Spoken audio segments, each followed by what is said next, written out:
मैं 77वें गणतंत्र दिवस के पावन अवसर पर कर्नाटक के समस्त नागरिकों को हार्दिक बधाई एवं शुभकामनाएं देता हूं। 26 जनवरी भारत के इतिहास के सबसे निर्णायक दिनों में से एक है। यह वह दिन है जब हजारों वर्षों से विकसित राजतंत्र और 17वीं शताब्दी से अस्तित्व में आए औपनिवेशिक साम्राज्यवादी शासन का अंत हुआ और लोकतंत्र की स्थापना हुई। इसी दिन नए भारत का संविधान लागू किया गया, जिसने औपनिवेशिक और पुरातन भेदभावपूर्ण कानूनों को त्यागते हुए सामाजिक, आर्थिक और राजनीतिक न्याय में सभी की समानता की घोषणा की।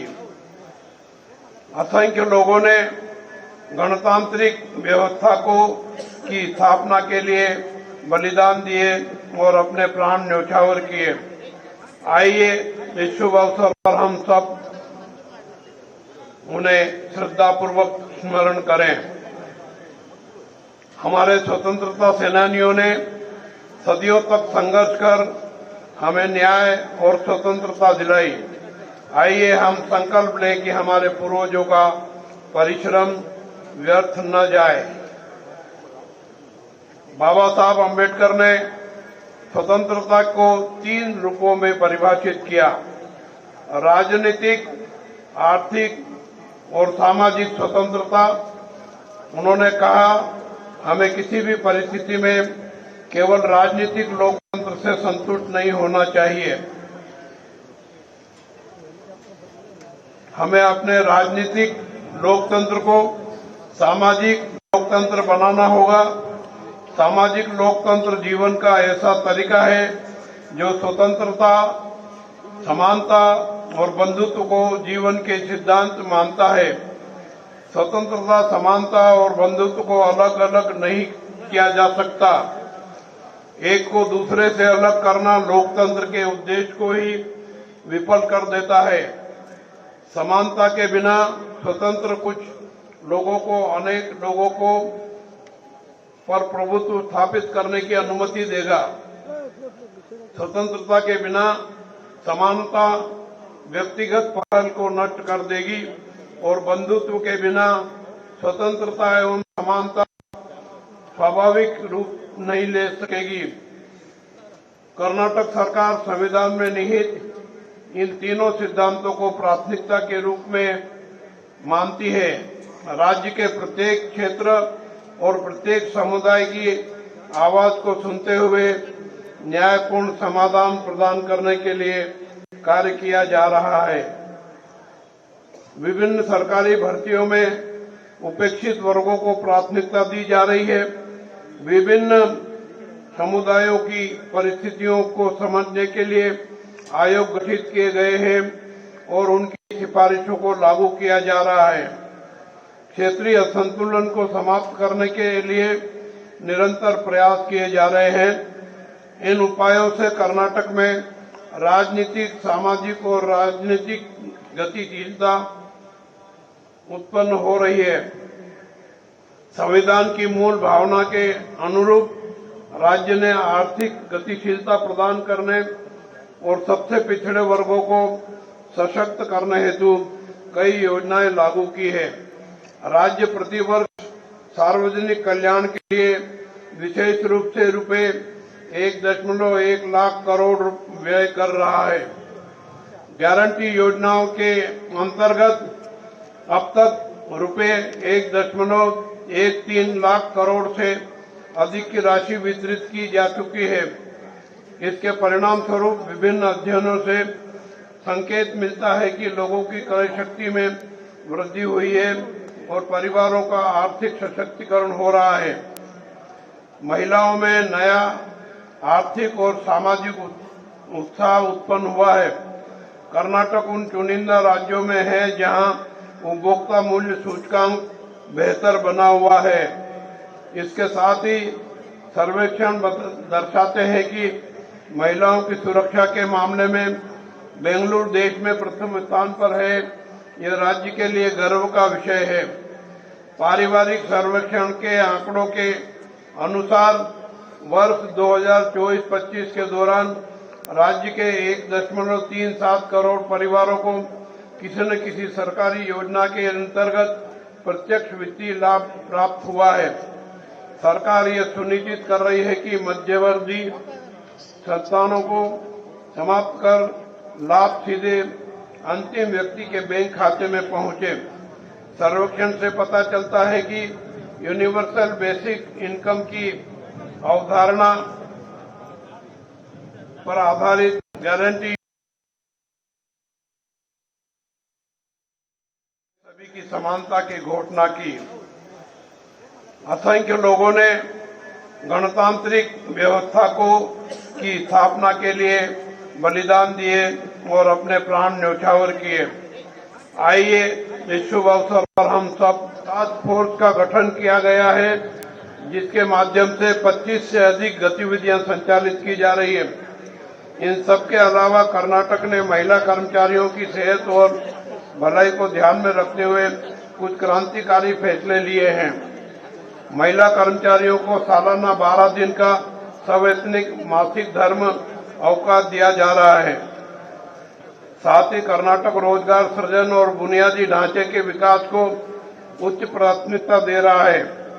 2025-26 के बजट में पूंजीगत व्यय के लिए 83,200 करोड़ का प्रावधान किया गया है। बेंगलुरु में लगभग रुपए 1.5 लाख करोड़ की परियोजनाएं क्रियान्वित की जा रही है, जो आने वाले दिनों में विकास को गति देगी। कर्नाटक सेमीकंडक्टर, एरोस्पेस, संचार उपकरण और क्वांटम प्रौद्योगिकी जैसे उद्योगों की स्थापना को प्राथमिकता दे रहा है।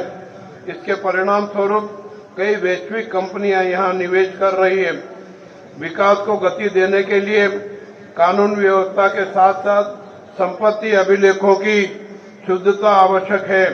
इस दिशा में राज्य निरंतर कार्य कर रहा है। राजस्व न्यायालय में लंबित 80% से अधिक मामलों का निपटारा किया जा चुका है। राजस्व न्यायालय को ऑनलाइन संचालित किया जा रहा है, जिससे पारदर्शिता सुनिश्चित हुई है। 51,163 कोड़ी पूर्ण की गई है और अभिलेख अद्यतन किए गए हैं। 4,050 गैर अधिसूचित गांवों को राजस्व गांव घोषित किया गया है और 1,11,111 लाभार्थियों को स्वामित्व पत्र प्रदान किए गए हैं। 1 लाख और स्वामित्व पत्र वितरण के लिए तैयार है। किसानों के हितों की रक्षा हेतु राजस्व अभिलेखों का डिजिटलीकरण किया जा रहा है।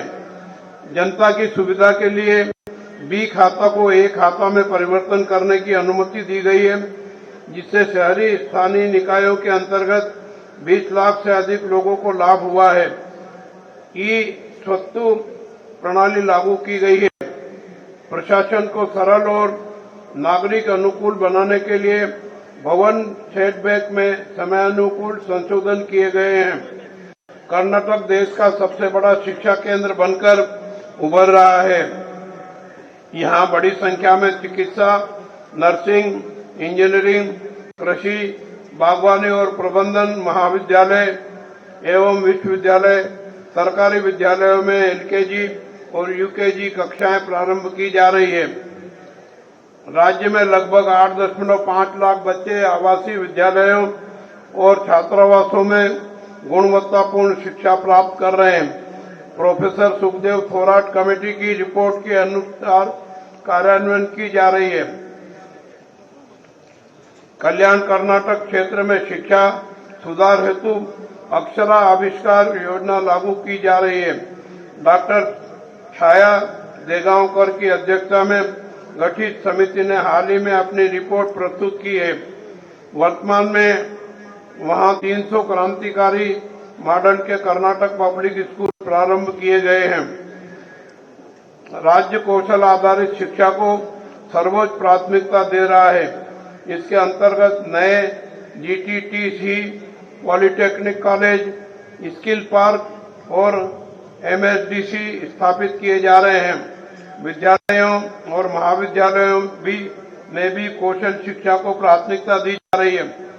स्वास्थ्य क्षेत्र में भी कर्नाटक अग्रणी है। जनसंख्या के अनुपात में राज्य में सर्वाधिक प्राथमिक स्वास्थ्य केंद्र, अस्पताल और मेडिकल कॉलेज है। सरकार इन मेडिकल कॉलेजों तथा प्राथमिक स्वास्थ्य केंद्रों की स्थापना भी लगातार कर रही है। बेंगलुरु, मैसूर, कलबुर्गी, हुबली, धारवाड़, बेलगावी, बेंगलुरु, दावणगेरे, उडुपी, शिवमोगा और तुमकुर स्वास्थ्य केंद्रों के रूप में विकसित हो रहे हैं। स्वास्थ्य विभाग ने घर घर जाकर स्वास्थ्य निरीक्षण की नई योजनाएं शुरू की है। कुपोषण उन्मूलन हेतु कई पहल की गई है। खाद्य मिलावट के विरुद्ध अभियान चलाया जा रहा है और इसे गंभीर अपराध माना जा रहा है। सुदृढ़ कानून व्यवस्था के कारण राज्य विदेशी निवेश आकर्षित करने में अग्रणी है। इंडिया जस्टिस रिपोर्ट 2025 के अनुसार न्याय देने में कर्नाटक प्रथम स्थान पर है। कुवेंपु जी के आशय के अनुसार सर्व जनांगता शांतियां टोटा की भावना से सांप्रदायिक सौहार्द बनाए रखने हेतु विशेष टास्क फोर्स गठित की गई है। पुलिस कर्मियों की कार्यक्षमता बढ़ाने हेतु भारी हेलमेट के स्थान पर नए पिक कैप प्रदान किए गए हैं। इससे उनकी कार्यक्षमता बढ़ाने में मदद मिली है। नए युग में ड्रग्स नामक मानव विरोधी और विनाशकारी अभिशाप हमारे युवाओं को बलि का बकरा बना रहे हैं, बलि का शिकार बना रहे हैं। इसे रोकने के लिए राज्य ऐसे कानून बना रहा है जिनके तहत इस अभिशाप के लिए जिम्मेदार लोगों को मानव हत्या के समकक्ष अपराध करने वाला मानते हुए उनके विरुद्ध कठोरतम कार्रवाई की जाएगी। अनुसूचित जाति और अनुसूचित जनजाति के लोगों पर होने वाले अत्याचारों को रोकने के लिए 33 नए डीसीआरई पुलिस थानों की शुरुआत की गई है। कानून व्यवस्था को और अधिक सुदृढ़ करने के उद्देश्य से 12 नए पुलिस थाने प्रारंभ किए गए। सभी सीईएन पुलिस थानों को साइबर पुलिस थानों में परिवर्तित कर दिया गया है। इन सभी उपक्रमों का उद्देश्य कर्नाटक राज्य को और भी बेहतर कानून व्यवस्था वाला राज्य बनाना है। ज्ञान विज्ञान क्षेत्र की मजबूती, सुदृढ़ कानून व्यवस्था तथा